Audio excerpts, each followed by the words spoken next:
Ya, halo semuanya. Pada kesempatan kali ini saya akan menyampaikan materi mengenai mengenal alat musik recorder. Apa saja yang akan kita bahas pada video kali ini? Ada 4 hal ya. Yang pertama adalah sejarah alat musik recorder. Kemudian yang kedua bentuk fisik dan bagian-bagian recorder. Yang ketiga teknik dasar memainkan recorder. Dan yang keempat adalah fungsi recorder. Oke, kita langsung saja masuk ke pembahasan yang pertama tentang sejarah alat musik recorder. Ini sumbernya saya ngambil dari sejarahmusik.com. Silahkan nanti untuk penjelasan atau referensi lebih lanjut bisa melihat ke sini atau mencari sumber referensi lain. Oke, kita akan masuk ke pembahasannya. Recorder pertama kali ditemukan pada abad ke-14 di Prancis dan Italia. Nah, alat musik ini pada awalnya dikenal dengan nama flauto dolce, yang berarti seruling lembut. Recorder awal terbuat dari kayu dan memiliki 5 lubang jari, mirip dengan desain yang masih digunakan pada recorder modern. Dan selama abad ke-16, recorder ini menjadi sangat populer di seluruh Eropa dan dianggap sebagai instrumen musik yang ideal untuk musik gereja. Nah, pada abad ke-17, recorder mulai digunakan sebagai instrumen solo dan sering dimainkan dalam ensemble dengan instrumen lain seperti viola da gamba dan cembalo. Pada masa itu, recorder diproduksi dalam berbagai ukuran mulai dari sopranino hingga bass. Pada akhir abad ke-18, recorder ini mulai digantikan oleh flute dan klarinet. Oke, ini untuk perjalanan recorder dari abad ke-16 dan abad ke-17. Di abad 17 ini, recorder ini digunakan sebagai instrumen solo dan juga secara ensemble. Ensemble tahu ya, yaitu bermain musik secara bersama-sama. Dimainkan dengan instrumen atau alat musik lain. Oke, kemudian kita lanjut ke abad ke-19. Selama abad ke-19, recorder jarang digunakan sebagai instrumen solo dan lebih sering dimainkan dalam musik ensemble. Ayo, ingat, apa itu yang dimaksud dengan instrumen solo? Instrumen solo adalah memainkan musik secara individu atau seorang diri. Nah, di abad 19 ini, sudah jarang recorder dimainkan secara solo atau sendiri. Tetapi lebih sering dimainkan dalam musik ensemble atau secara berkelompok. Pada awal abad ke-20, recorder kembali menjadi populer.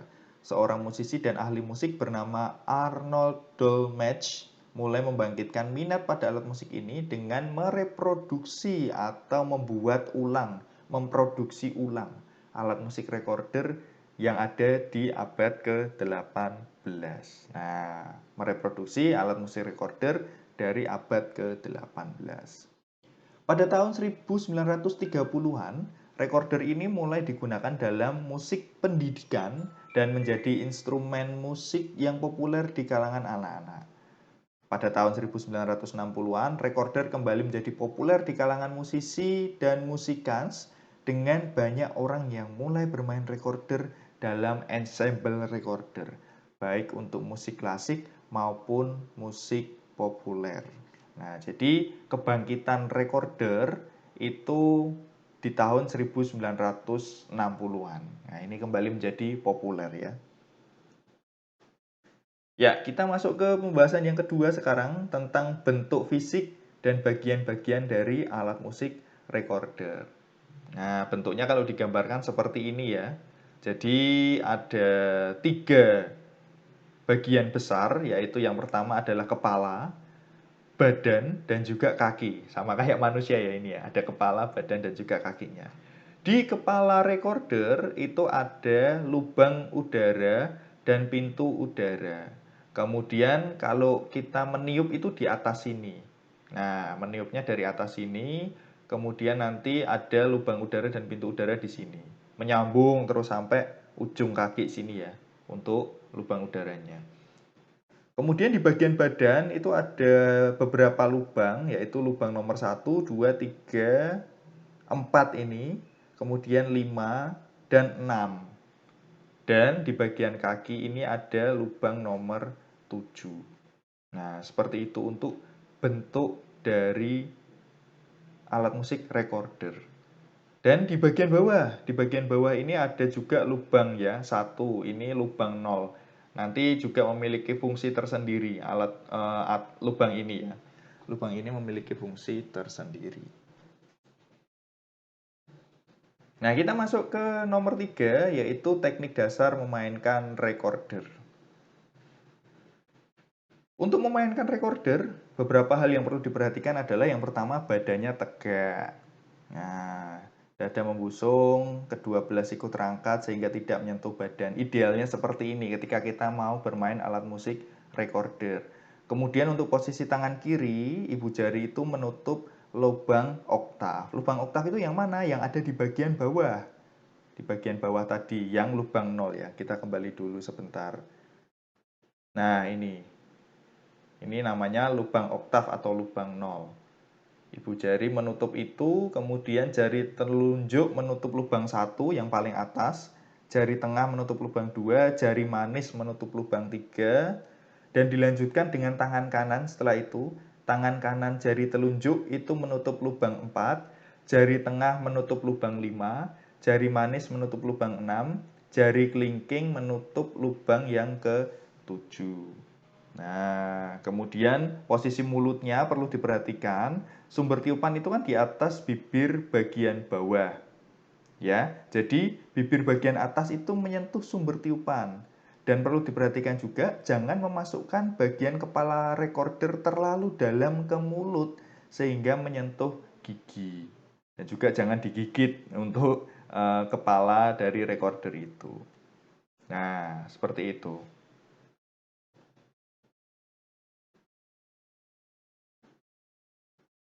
Kemudian untuk memainkan nada rendah dan tinggi, perlu diperhatikan untuk menghasilkan nada tinggi di sini, lubang oktav yang ditutup dengan ibu jari itu perlu dibuka setengah hingga 3/4 agar bisa menghasilkan nada-nada tinggi.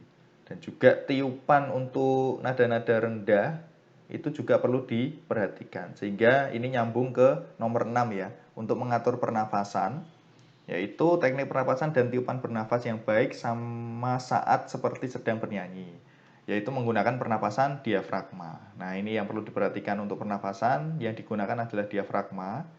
Untuk menghasilkan tiupan yang bagus, ucapkan seperti kata tu, THU nih, bacanya tu. Kemudian tiupan harus rata, jangan terlalu kuat meniup sehingga memekakkan telinga.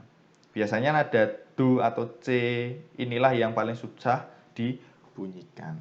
Nah, ini ketika nada-nada rendah perlu diperhatikan tiupannya lembut, tidak keras-keras karena itu susah dibunyikannya. Ya, jadi perlu diperhatikan ini untuk pernafasannya. Nah, saya akan mempraktekkan bagaimana memainkan alat musik recorder. Nah, ini alat musiknya, recorder ya. Untuk tangan kiri ini memegang bagian sininya, bagian atasnya. Ibu jari diposisikan di belakang, yang lubang 1 ini, lubang oktav, ditaruh belakang. Kemudian jari telunjuk itu ditaruh di lubang nomor 1. Kemudian jari tengah di lubang nomor 2, jari manis di lubang nomor 3. Nah, kemudian dilanjutkan tangan kanan. Tangan kanan, jari telunjuk ini untuk lubang nomor 4, kemudian jari tengah lubang nomor 5, jari manis lubang nomor 6, dan terakhir kelingking itu jari lubang nomor 7. Nah, jadi bentuknya nanti seperti ini. Yang kelingking tangan kiri ini tidak menekan atau tidak menutupi lubang. Nah, bentuknya seperti ini. Kemudian untuk meniupnya hati-hati ketika memasukkan ke dalam mulut, ini tidak terlalu dalam. Bukan seperti itu, ya, tidak terlalu dalam seperti ini. Nah, tetapi cukup di sini saja dan jangan digigit, ya, jangan digigit. Seperti itu. Oke? Nah, kemudian kita mulai coba untuk meniupnya.